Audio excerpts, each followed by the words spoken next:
Hello students, आज हम कक्षा 9 के क्षितिज भाग 1 में दिए हुए वाक का अध्ययन करेंगे। यह पाठ 10 है और इस पाठ को लिखा गया है ललद्यत के द्वारा। कश्मीरी भाषा की लोकप्रिय संत कवित्री ललद्यत का जन्म सन 1320 के लगभग कश्मीर स्थित पामपोर के सिमपुरा गांव में हुआ था। उनके जीवन के बारे में प्रामाणिक जानकारी नहीं मिलती। ललद्यत को लल्लेश्वरी, लला, लल योगेश्वरी, लला रिफा आदि नाम से भी जाना जाता है। यह एक कश्मीरी लेखिका हैं, कश्मीरी कवित्री हैं। ललद्यत की काव्य शैली को वाक कहा जाता है। जिस तरह हिंदी में कबीर के दोहे, मीरा के पद, तुलसी की चौपाई और रसकान के सवैये प्रसिद्ध हैं, उसी तरह ललद्यत के वाक प्रसिद्ध हैं। अपने वाकों के ज़रिए उन्होंने जाति और धर्म की संकीर्णताओं से ऊपर उठकर भक्ति के ऐसे रास्ते पर चलने पर जोर दिया जिसका जुड़ाव जीवन से हो। उन्होंने धार्मिक आडंबरों का विरोध किया और प्रेम को सबसे बड़ा मूल्य बताया। लोक जीवन के तथ्यों से प्रेरित ललद्यत की रचनाओं में तत्कालीन पंडिताऊ भाषा, संस्कृत और दरबार के बोझ से दबी फारसी के स्थान पर जनता की सरल भाषा का प्रयोग हुआ है। यही कारण है कि ललद्यत की रचना सैकड़ों सालों से कश्मीरी जनता की स्मृति और वाणी में आज भी जीवित है। वे आधुनिक कश्मीरी भाषा का प्रमुख स्तंभ मानी जाती हैं। यहाँ इस पाठ में ललद्यत के 4 वाकों का हिंदी अनुवाद प्रस्तुत किया जा रहा है। यह कश्मीरी भाषा में रचित है। इन वाकों का हिंदी अनुवाद मीराकांत ने किया है। तो शुरू करते हैं आज का पाठ वाक। हमारा पहला वाक है, रस्सी कच्चे धागे की खींच रही मैं नाव, जाने कब सुन मेरी पुकार, करे देव भव सागर पार। पानी टपके कच्चे सकोरे, व्यर्थ प्रयास हो रहे मेरे, जी मैं उठती रह होक, घर जाने की चाह है घेरे। प्रस्तुत पंक्तियों में कवित्री ने नाव की तुलना अपनी जिंदगी से करते हुए कहा है कि वे कच्ची डोरी यानी सांसों द्वारा चला रही हैं। वह इस इंतज़ार में अपनी ज़िंदगी काट रही हैं कि कभी प्रभु उनकी पुकार सुनकर उन्हें इस ज़िंदगी से पार करेंगे। उन्होंने अपने शरीर की तुलना मिट्टी के कच्चे ढांचे से करते हुए कहा है कि उससे नित्य पानी टपक रहा है, यानी प्रत्येक दिन उनकी उम्र कम होती जा रही है। उनके प्रभु मिलन के लिए किए गए सारे प्रयास व्यर्थ हो जा रहे हैं। उनकी मिलने की व्याकुलता बढ़ती जा रही है। असफलता प्राप्त होने से उनको ग्लानि हो रही है। उन्हें प्रभु की शरण में जाने की चाहत घेरे हुए है। कहने का तात्पर्य है कि कवित्री जो है नाव की तुलना अपनी ज़िंदगी से, अपनी सांसों से कर रही हैं। वह प्रभु से मिलना चाहती हैं, परंतु यह जो जीवन रूपी नाव है वह उसको उन कच्चे धागों से खींच रही हैं, यानी अपनी सांसों की डोरी से खींच रही हैं। वह अब इंतज़ार करके अपनी ज़िंदगी काट रही हैं, लेकिन उन्हें प्रभु नहीं मिल रहे हैं। वह प्रभु को पुकार रही हैं, परंतु प्रभु से उनकी मुलाकात नहीं हो पा रही है। उन्होंने अपने शरीर को कच्चे मिट्टी का ढांचा कहा है, जिससे कि नित्य पानी तो भरा जा रहा है, लेकिन उसमें से वो पानी टपक टपक करके गिर जा रहा है, ख़त्म हो जा रहा है, यानी कि अब मेरी उम्र कम हो रही है। वह प्रभु से मिलने का अथाह प्रयास कर रही हैं, लेकिन वो सभी व्यर्थ हो जा रहे हैं। उनका जी बहुत मचला रहा है। वह सोचती हैं कि वह बहुत व्याकुल होती हैं और उनसे मिलने के लिए आगे बढ़ती जाती हैं, और वह अपने हृदय में एक लालसा लेकर के चलती हैं। उनके हृदय में एक हुक उठती है कि वह अब कहीं नहीं जाना चाहती, उन्हें अब अपने घर जाना है, यानी कि अपने प्रभु से ही मिलना है। अगला है, खा खाकर कुछ पाएगा नहीं, न खाकर बनेगा अहंकारी, सम खा तभी होगा समभावी, खुलेगी सांकल बंद द्वार की। प्रस्तुत पंक्तियों में कवित्री ने जीवन में संतुलनता की महत्ता को स्पष्ट करते हुए कहा है कि केवल भोग उपभोग में लिप्त रहने से कुछ किसी को हासिल नहीं होगा। वह प्रतिदिन स्वार्थी बनता जाएगा।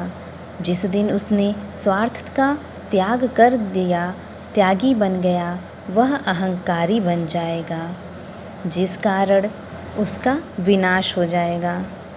अगली पंक्तियों में कवित्री ने संतुलन पे जोर डालते हुए कहा है कि ना तो व्यक्ति को ज़्यादा भोग करना चाहिए और न ही त्याग, दोनों को बराबर मात्रा में रखना चाहिए, जिससे समभाव उत्पन्न होगा।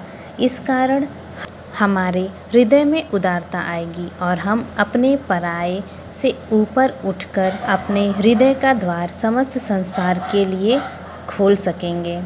कहने का तात्पर्य है कि हमें जो कुछ भी मिल रहा है हम उसी में लिप्त हैं, उसका भोग कर रहे हैं, उसके भोग करने में हम अहंकारी बन रहे हैं और हम कुछ लेते भी नहीं हैं यदि, तो भी हम अहंकारी बन रहे हैं।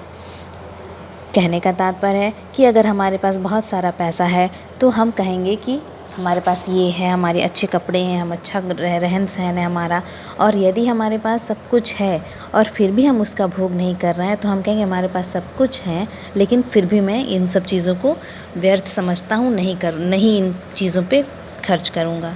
तो इसलिए वह तब भी अहंकारी बन जाता है, यानी भोग नहीं करते हैं तब भी अहंकारी बनते हैं और करते हैं तब भी। इसलिए हमें अपने हृदय में ऐसे विचार लाने चाहिए जिससे कि हम स्वयं भी उसका भोग करें और दूसरों को भी करने दें। इससे हम समभावी बनेंगे। इसलिए जितना हमारे पास है उसमें से आधा हम स्वयं उसका भोग करें और दूसरों को दान करें, दूसरों की सहायता करें, तभी हम समभावी बनेंगे। और तब हृदय में जितना भी मैल विद्यमान है, जितनी भी व्याधियाँ हैं जो हमने अपने हृदय में बंद करके रखी हैं, वे सांकल यानी कुंडी खुल जाएगी और हमारा मन साफ व स्वच्छ हो जाएगा। तीसरा वाक्य इस प्रकार से है, आई सीधी राह से गई न सीधी राह, सुषुम सेतु पर खड़ी थी बीत गया दिन आह, जेब टटोली कौड़ी ना पाई, मांझी को दूं क्या उतराई। इस तीसरे वाक्य की पंक्तियों में कवित्री ने अपने पश्चाताप को उजागर किया है। अपने द्वारा परमात्मा से मिलने के लिए सामान्य भक्ति मार्ग को ना अपनाकर हठ योग का सहारा लिया, अर्थात अपने भक्ति रूपी सीढ़ी को ना चढ़कर कुंडलिनी योग को जागृत कर परमात्मा और अपने बीच सीधे तौर पर सेतु बनाना चाहती थीं। सेतु अर्थात कि पुल। परंतु वह अपने इस प्रयास में लगातार असफल होती रहीं और साथ में आयु भी बढ़ती गई। जब उसे अपनी गलती का एहसास हुआ तब तक बहुत देर हो चुकी थी और उनकी जीवन की संध्या नज़दीक आ गई थी, अर्थात उनकी मृत्यु करीब थी। जब उसने अपनी ज़िंदगी का लेखा जोखा किया तो पाया कि वह बहुत दरिद्र है, अर्थात गरीब है, और उसने अपने जीवन में कुछ सफलता नहीं पाई या कोई पुण्य कर्म नहीं किया। अब उसके पास कुछ करने का समय भी नहीं है। कवित्री कहती हैं कि अब मेरे जीवन की संध्या काल आ गई है, अर्थात मेरी आत्मा जीव आत्मा से मिलने वाली है, यानी मेरी मृत्यु होकर मैं परमात्मा से मिलने वाली हूँ और सारा जीवन बीत गया है। यानी यह जो मेरा जीवन है, मैं अपने जीवन के आखिरी पुल पर हूँ जहाँ पर मैं खड़ी हूँ।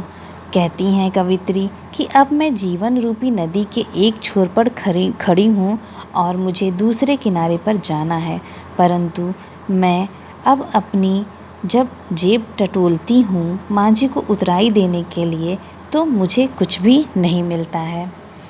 कहने का तात्पर्य है कि यहाँ पर कवित्री ने जब उसकी मृत्यु हो जाती है तब वह सोचती हैं कि अब मैं प्रभु के पास जा रही हूँ, तो यह जो प्रभु है, मांझी कौन है, वो प्रभु है, तो जब मैं ईश्वर के पास जा रही हूँ तो मैं अब उसे क्या दूँ, क्योंकि ईश्वर तो रुपए नहीं लेते हैं, वह तो हमारे अच्छे कर्म लेते हैं, अर्थात कि वह सोचती हैं कि मैंने ऐसा कोई अच्छा कर्म नहीं किया कि मैं वह ईश्वर को दे सकूं और ईश्वर मुझे अपने पास बुला लें।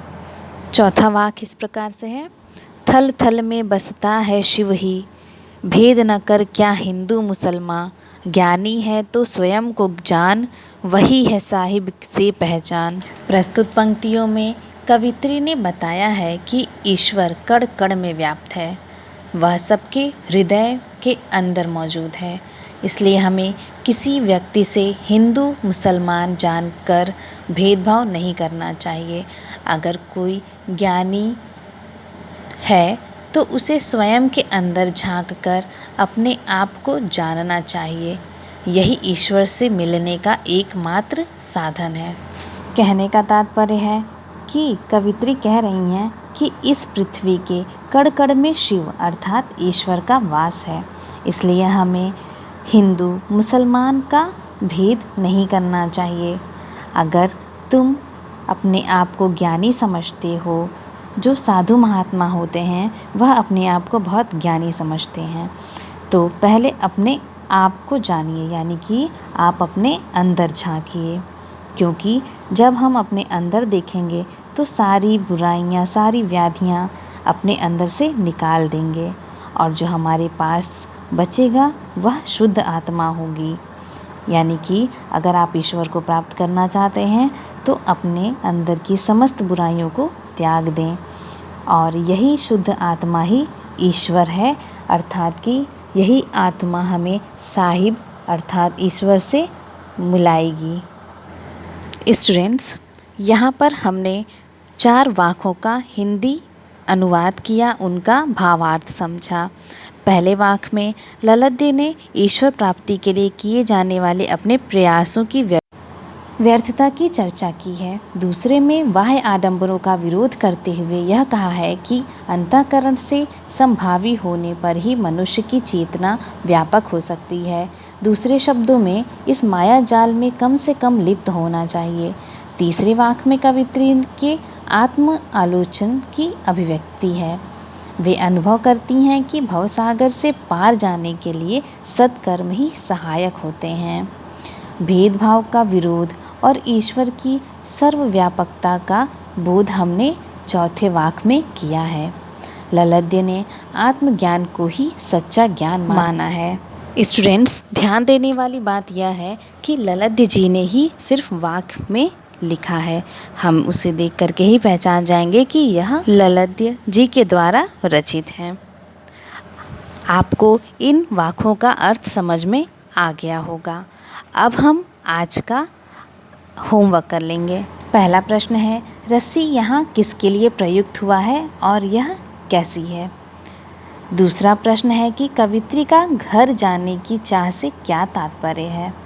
और तीसरा प्रश्न है, ललद्य कश्मीरी कवित्री हैं, कश्मीर पर एक छोटा सा अनुच्छेद लिखिए। यह पाठ यहाँ पर समाप्त हो गया। Thank you. Have a nice day.